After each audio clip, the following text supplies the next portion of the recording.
Ready to ditch the frustration and get your Cricket wireless phone up and running in minutes. We're diving into a complete walkthrough on activating your new or upgraded Cricket wireless device, making it super easy, no matter your phone type. First, let's get that SIM card and power off your phone completely. Use the SIM ejector tool, usually a small metal pin included in your phone's box, to open the SIM tray. Insert your Cricket wireless SIM card carefully, matching the notch.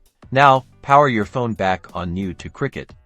Head to cricketwire.com, activate. If you're upgrading, you can usually activate directly through the MyCricket app or online.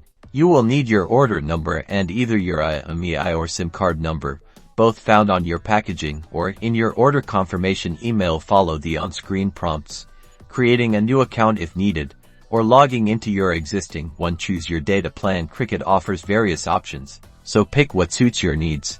If you're transferring your number, have your account number and PIN from your previous provider handy. The system will guide you through the transfer process. Be patient, this can take a little time.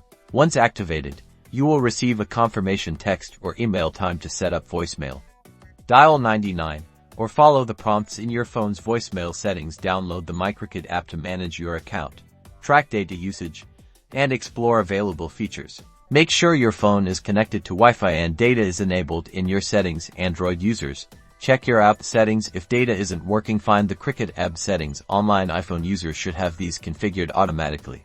Experiencing trouble? Check Cricket support page for troubleshooting tips or call them directly. The number is on screen. Enjoy your newly activated Cricket wireless phone. Don't forget to explore all the features and services available to you. Happy connecting.